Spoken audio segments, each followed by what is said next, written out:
Finalmente Estados Unidos ya designó al Cártel de los Soles dentro de organizaciones terroristas y además dice que Maduro estoy refiriéndome al presidente de Venezuela, es el jefe de esta organización narcoterrorista.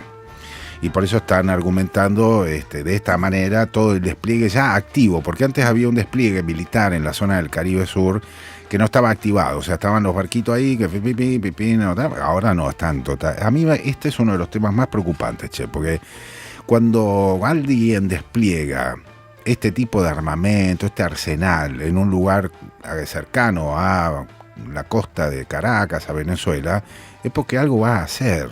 No son barquitos de papel, no son cosas, no son inflables, ¿viste? No son toys, son cosas muy caras, muy modernas, muy novedosas, y algo va a pasar, sin duda.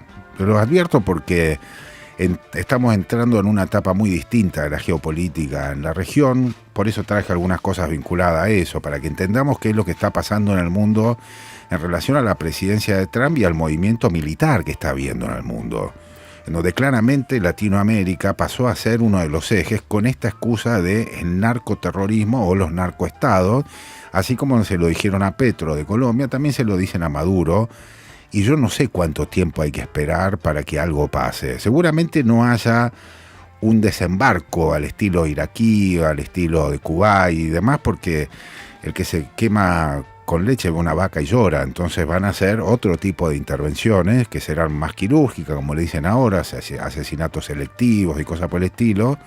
En un momento durante el fin de semana corrió la versión de que Maduro se estaba entregando a través de no sé qué, buena serie de cosas, pero estoy alertando sobre esto porque la cosa no termina ahí. Vienen por mucho más, digamos, por más de la región con este argumento sobre el narcotráfico y los jefes de Estado. Además, Lucho, vos lo sabés mejor, porque sos más sos bien del palo de la política internacional, pero es el paso previo a una guerra, sí. O a un ataque. Cuando te dicen vos sos terrorista, sí. Pasó con Hussein, pasó con Bin Laden, pasó con Gaddafi. Y con Irán también. Y así a cada uno, una vez que te ponen te marcan, con empiezan a amasar. Ahí viene ese es el paso previo a ataques concretos. Y empiezan el amasado de la cosa. Uh-huh. Y para amasar esta cuestión, lo primero que hacen es intervenir con la CIA, que es lo que ya dijeron que están haciendo. O sea, que tienen agentes desperdigados entre Colombia y Venezuela. No estoy inventando nada, lo dijo Trump. Sí. Salvo que sea mentira y que Trump sea un mentiroso, pero yo creo que en este caso es verdad que ahí está activo Estados Unidos en el Caribe Norte o en el Caribe Sur, como le quieran llamar, para efectivamente romper lo que está pasando en este momento ahí, con una invasión. Claro. Si acercás tropas tenés que tener inteligencia adentro. Sí. Las cosas van juntas. Sí. Está complicado, ¿viste? A mí me atemoriza. Y sé que es uno de los temas de la agenda internacional más importante en este momento para todos los presidentes.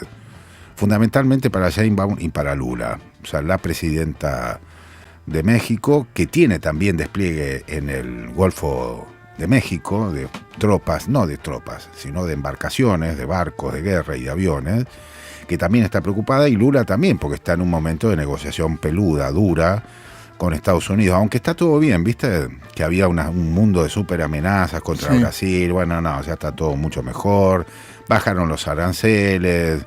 Ahora, en el medio de esa historia... Perdón, antes de que sigas con otra cosa, nosotros además tenemos la situación miserable que no sería imposible que la Argentina mande tropas a colaborar con los Estados Unidos en un ataque a Venezuela, lo cual sería...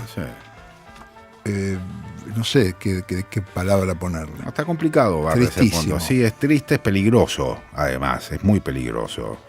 Y en esa línea está Presti, el nuevo ministro de Defensa, que se va a Petri por Presti.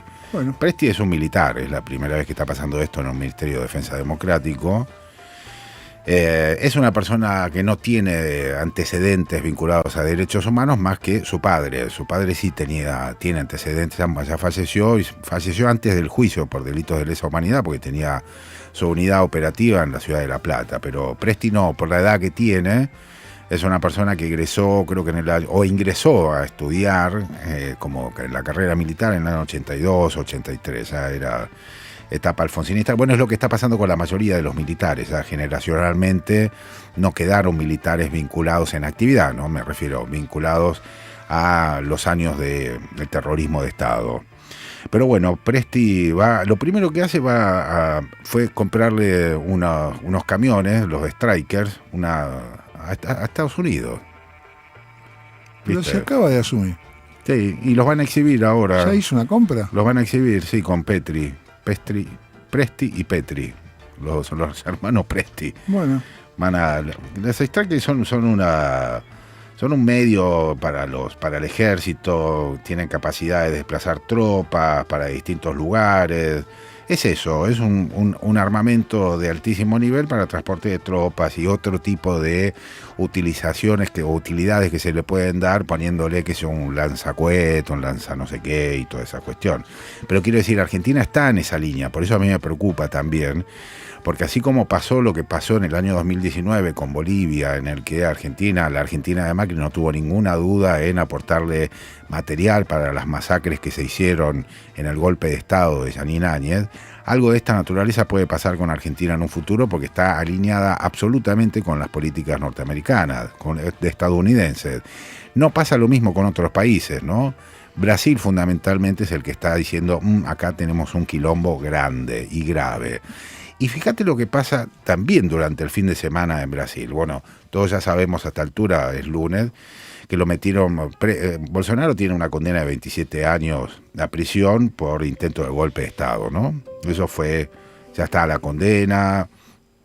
Y entonces le dieron domiciliaria con una tobillera. Y de pronto empiezan a encontrar que había una convocatoria hecha por su hijo en la ciudad de Brasilia, donde está Bolsonaro. Él rompe la tobillera, la prende fuego, no sé qué miércoles hace, la desactiva, y además empiezan a ver los servicios de inteligencia de Brasil y el ejército que había gravísimos indicios, así lo comunican después, de un eventual intento de fuga.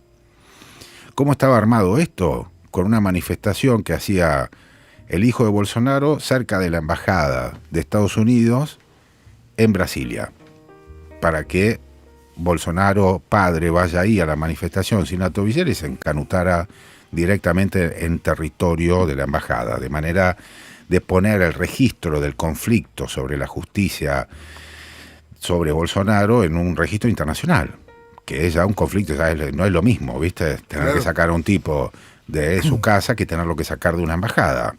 De manera que esto es lo que preocupaba y por eso lo metieron preso. Lo agarraron lo fueron a buscar derecho a la casa. Apenas desactivó la tobillera, lo fueron a buscar y lo metieron en un penal en la ciudad de Brasilia. Pero fíjense cómo está la cosa.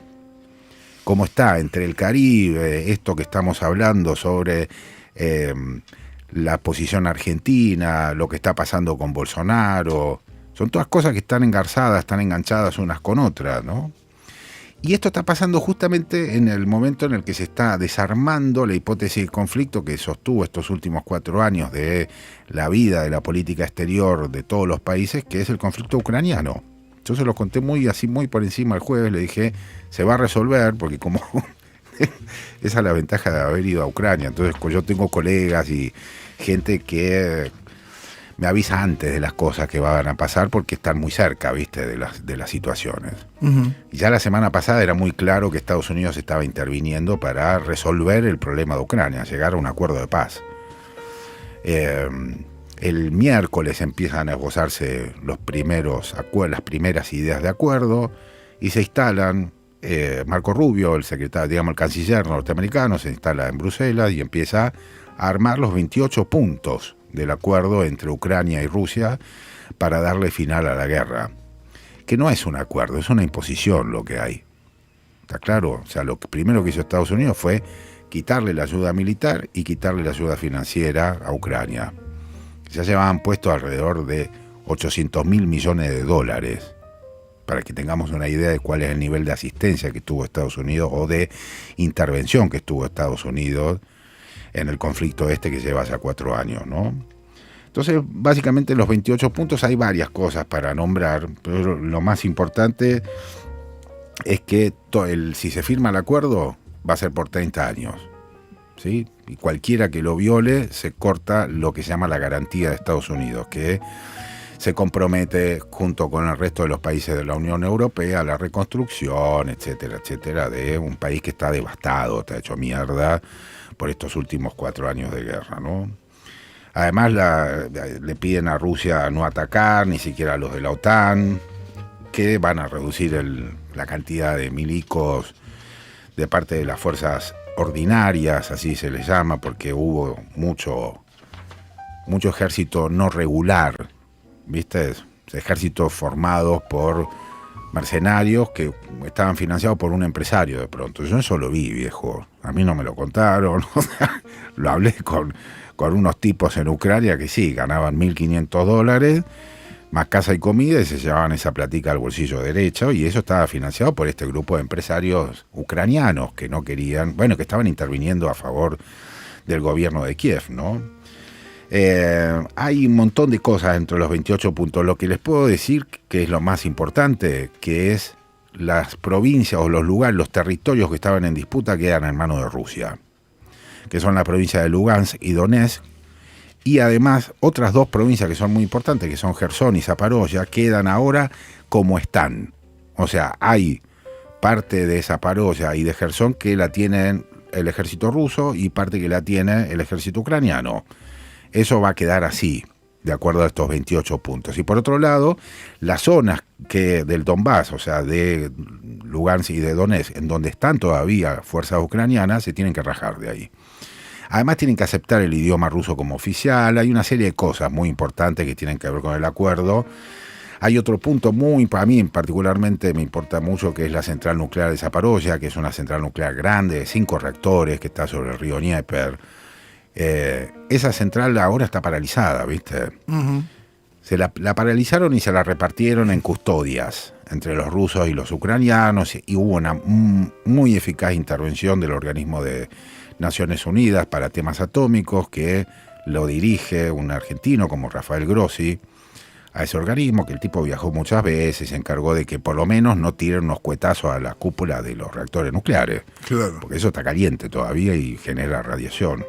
Ahora tienen parada, pero dijeron, bueno, vamos a hacer una cosa, como está justo en el punto de conflicto la central nuclear, vamos a hacer mitad y mitad, que la pongamos a andar, y es mitad para usted y mitad para nosotros, le dijeron los rusos y los ucranianos. Todo un planteo que hace Estados Unidos, que además dice hay que descartar toda ideología y actividad nazi, que quedan prohibidas, se reconoce la anexión de Crimea, se tienen que retirar, como le decía, las fuerzas de la República Popular de Donetsk. Ya está terminándose esa guerra. Por lo tanto, está pasando algo todavía más interesante, que es qué es lo que va a hacer la Unión Europea frente a eso. Por eso hay reuniones en Bruselas, sí, en estos últimos 7 días, para ver, porque la OTAN seguía comprando armamentos para defenderse un eventual ataque de Rusia. Y esto cambia totalmente el panorama. Por eso les digo que en la medida que Estados Unidos se retira del interés en Centro Europa y del interés de atacar a Rusia o de achicarla, está pasando esto otro en Latinoamérica.